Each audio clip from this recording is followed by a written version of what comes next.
ओम शांति। 25 जुलाई 2025 की प्रातः मुरली में बाबा ने कहा, मीठे बच्चे, सदा एक ही फिक्र में रहो कि हमें अच्छी रीति पढ़कर अपने को राज तिलक देना है। पढ़ाई से ही राजाई मिलती है। मीठे बच्चे, सदा एक ही फिक्र में रहो कि हमें अच्छी रीति पढ़कर अपने को राज तिलक देना है। पढ़ाई से ही राजाई मिलती है। प्रश्न है, बच्चों को किस उल्लास में रहना है? दिल शिकस्त नहीं होना है। क्यों? उत्तर है, सदा यही उल्लास रहे कि हमें इन लक्ष्मी नारायण जैसा बनना है, इसका पुरुषार्थ करना है। दिल शिकस्त कभी नहीं होना है, क्योंकि यह पढ़ाई बहुत सहज है। घर में रहते भी पढ़ सकते हो, इसकी कोई फीस नहीं है, लेकिन हिम्मत जरूर चाहिए। गीत वजह है, तुम ही हो माता पिता, तुम ही हो। ओम शांति। बच्चों ने अपने बाप की महिमा सुनी। महिमा एक की ही है और कोई की महिमा गाई नहीं जा सकती, जबकि ब्रह्मा विष्णु शंकर की भी कोई महिमा नहीं है। ब्रह्मा द्वारा स्थापना कराते हैं, शंकर द्वारा विनाश कराते हैं, विष्णु द्वारा पालना कराते हैं। लक्ष्मी नारायण को ऐसा लायक भी शिव बाबा ही बनाते हैं। उनकी ही महिमा है, उनके सिवाय फिर किसकी महिमा गाई जाए? इनको ऐसा बनाने वाला टीचर ना हो तो यह भी ऐसे ना बने। फिर महिमा है सूर्यवंशी घराने की, जो राज्य करते हैं। बाप संगम पर ना आए तो इन्हों को राजाई भी मिल ना सके। और तो किसकी महिमा है नहीं। फॉरेनर्स आदि कोई की भी महिमा करने की दरकार नहीं। महिमा है ही सिर्फ एक की, दूसरा न कोई। ऊंचते ऊंच शिव बाबा ही है, उनसे ही उच्च पद मिलता है, तो उनको अच्छी तरह से याद करना चाहिए ना। अपने को राजा बनाने के लिए आपे ही पढ़ना है। जैसे बैरिस्टरी पढ़ते हैं तो अपने को पढ़ाई से बैरिस्टर बनाते हैं ना। तुम बच्चे जानते हो, शिव बाबा हमको पढ़ाते हैं, जो अच्छी रीति पढ़ेगा वही उच्च पद पाएगा, नहीं पढ़ने वाले पद पा ना सके। पढ़ने के लिए श्रीमत मिलती है, मूल बात है पावन बनने की, जिसके लिए यह पढ़ाई है।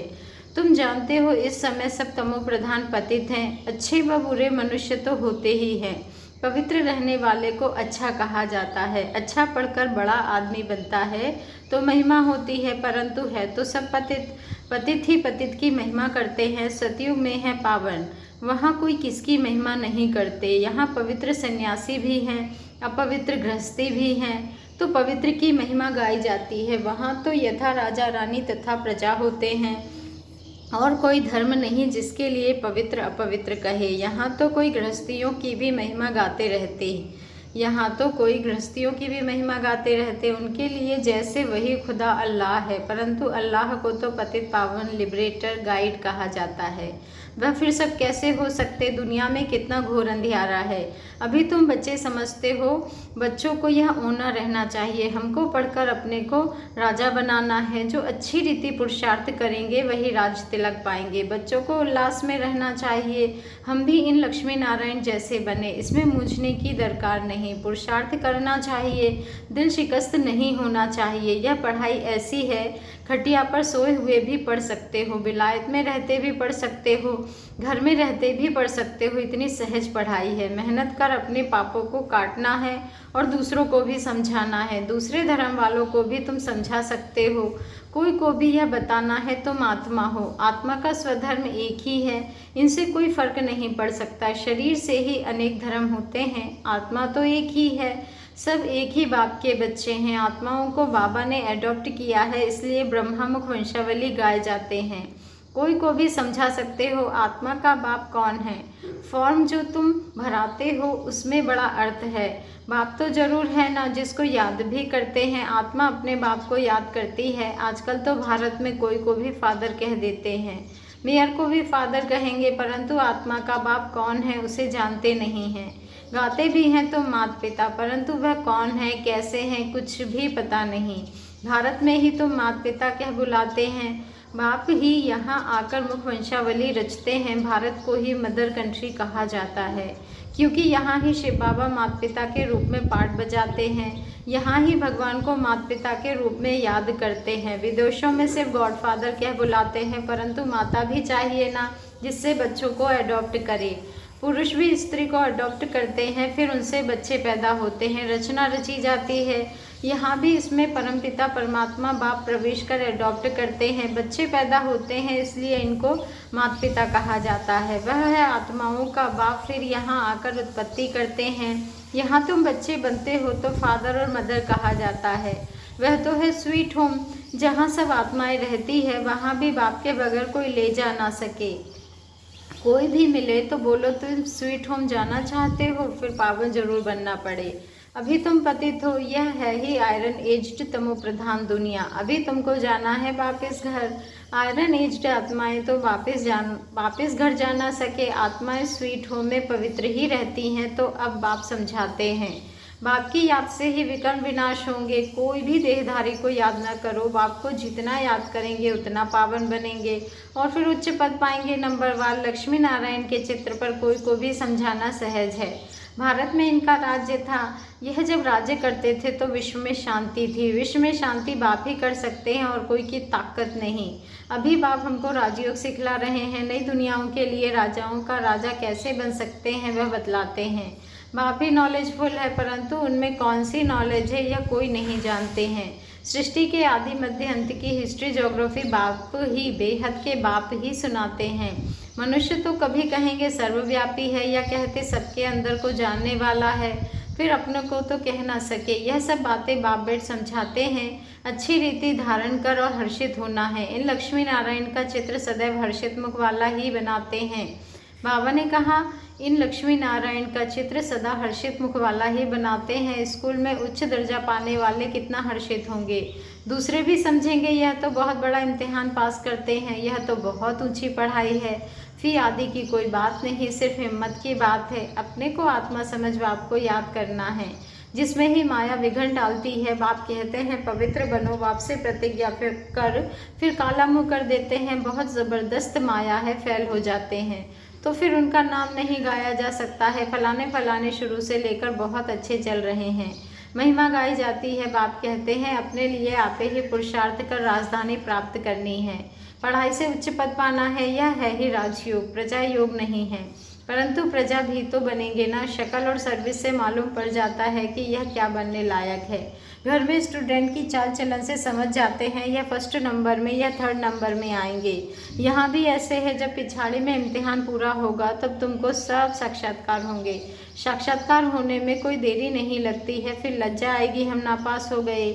नापास होने वाले को प्यार कौन करेंगे। मनुष्य बायोस्कोप देखने में खुशी का अनुभव करते हैं, लेकिन बाप कहते हैं नंबर 1 गंदा बनाने वाला है बायोस्कोप। उसमें जाने वाले बहुत करके फेल हो गिर पड़ते हैं। कोई फीमेल भी ऐसी होती है जो बायोस्कोप में जाने बगैर नींद ना आए। बायोस्कोप देखने वाले अपवित्र बनने का पुरुषार्थ जरूर करेंगे। यहाँ जो कुछ हो रहा है जिसमें मनुष्य खुशी समझते हैं वह सब दुख के लिए है। यह है विनाशी खुशियाँ। अविनाशी खुशी अविनाशी बाप से ही मिलती है। तुम समझते हो बाबा हमको इन जैसा लक्ष्मी नारायण बनाते हैं।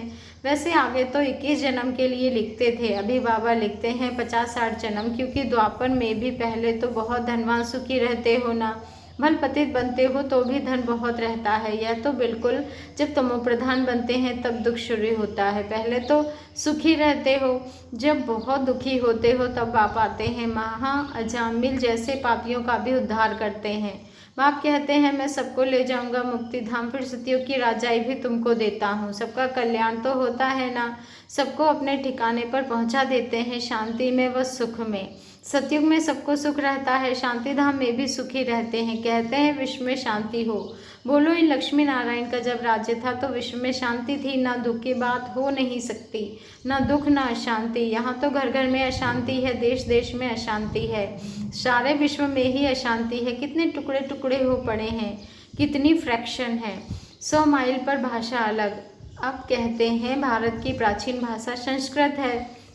अब आदि सनातन धर्म का ही किसको पता नहीं है, तो फिर कैसे कहते हैं कि यह प्राचीन भाषा है। तुम बता सकते हो आदि सनातन देवी देवता धर्म कब था? तुम्हारे में भी नंबरवार है।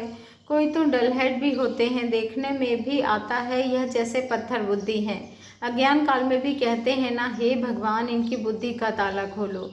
बाप तुम सब बच्चों को ज्ञान की रोशनी देते हैं, उससे ताला खुलता जाता है।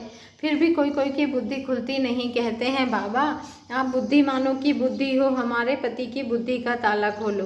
बाप कहते हैं इसलिए मैं थोड़े ही आया हूँ जो एक एक की बुद्धि का ताला बैठ खोलूँ। फिर तो सबकी बुद्धि खुल जाए, सब महाराजा महारानी बन जाए, हम कैसे सबका ताला खोलेंगे। उनको सतयुग में आना ही नहीं होगा तो हम ताला कैसे खोलेंगे। ड्रामा अनुसार समय पर ही उनकी बुद्धि खुलेगी। मैं कैसे खोलूँगा, ड्रामा के ऊपर भी है ना। सब फुल पास थोड़े ही होते हैं, स्कूल में भी नंबरवार होते हैं, यह भी पढ़ाई है। प्रजा भी बनना है, सबका ताला खुल जाए तो प्रजा कहाँ से आएगी, यह तो कायदा नहीं। तुम बच्चों को पुरुषार्थ करना है, हर एक के पुरुषार्थ से जाना जाता है। जो अच्छी रीति पढ़ते हैं उनको जहाँ तहाँ बुलाया जाता है। बाबा जानते हैं कौन कौन अच्छी रीति सर्विस कर रहे हैं। बच्चों को अच्छी रीति पढ़ना है, अच्छी रीति पढ़ेंगे तो घर ले जाऊंगा, फिर स्वर्ग में भेज दूंगा, नहीं तो सजाएं बहुत कड़ी हैं, पदवी भ्रष्ट हो जाएगा। स्टूडेंट को टीचर का शो निकालना चाहिए। गोल्डन एज में पारस बुद्धि थे, अभी है आयरन एज, तो यहाँ गोल्डन एज बुद्धि हो कैसे सकती। विश्व में शांति थी जबकि एक राज्य एक ही धर्म था। अखबार में भी तुम डाल सकते हो, भारत में जब इनका राज्य था तो विश्व में शांति थी। आखिरी समझेंगे जरूर। तुम बच्चों का नाम बाला होना है। उस पढ़ाई में कितने किताब आदि पढ़ते हैं, यहाँ तो कुछ नहीं। पढ़ाई बिल्कुल सहज है, बाकी याद में अच्छे अच्छे महारथी भी फैल हैं। याद का जोहर नहीं होगा तो ज्ञान तलवार चलेगी नहीं। बहुत याद करें तब जोहर आए। भल बंधन में भी हैं फिर भी याद करते रहते तो बहुत फ़ायदा है। कभी बाबा को देखा भी नहीं है, याद में ही प्राण छोड़ देते हैं तो भी बहुत अच्छा पद पा सकते हैं। क्यों? क्योंकि याद बहुत करते हैं।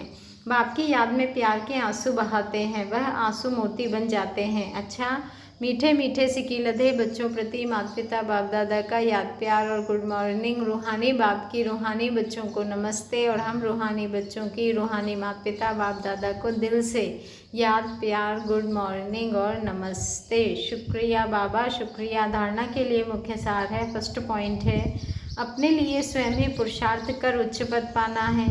पढ़ाई से स्वयं को राज्य तिलक देना है। ज्ञान को अच्छी रीति धारण कर सदा हर्षित रहना है। सेकंड पॉइंट है ज्ञान तलवार में याद का जौहर भरना है, याद से ही बंधन काटने हैं। कभी भी गंदे बाइस्कोप देख अपने संकल्पों को अपवित्र नहीं बनाना है। वरदान है लौकिक को अलौकिक में परिवर्तन कर सर्व कमजोरियों से मुक्त होने वाले मास्टर सर्वशक्तिवान भाव। लौकिक को अलौकिक में परिवर्तन कर सर्व कमजोरियों से मुक्त होने वाले मास्टर सर्वशक्तिमान भव। आज का स्वमान है मैं मास्टर सर्वशक्तिमान आत्मा हूँ। जो मास्टर सर्वशक्तिवान नॉलेजफुल आत्माएं हैं वे कभी किसी भी कमजोरी व समस्याओं के वशीभूत नहीं होती, क्योंकि वे अमृत वेले से जो भी देखते सुनते सोचते व कर्म करते हैं उसको लौकिक से अलौकिक में परिवर्तन कर देते हैं। कोई भी लौकिक व्यवहार निमित्त मात्र करते हुए अलौकिक कार्य सदा स्मृति में रहे तो किसी भी प्रकार के माया के विकारों के वशीभूत व्यक्ति के संपर्क से स्वयं वशीभूत नहीं होंगे। तमो प्रधान वाइब्रेशन में भी सदा कमल समान रहेंगे, लौकिक कीचड़ में रहते हुए भी उससे न्यारे रहेंगे। आज का स्लोगन है सर्व को संतुष्ट करो तो पुरुषार्थ में स्वतः हाई जंप लग जाएगा। सर्व को संतुष्ट करो तो पुरुषार्थ में स्वतः हाई जंप लग जाएगा।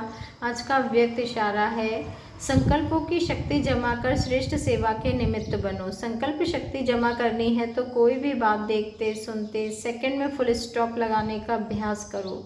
अगर संकल्पों में क्यों क्या की क्यों लगा दी, व्यर्थ की रचना रच ली तो उसकी पालना करनी पड़ेगी।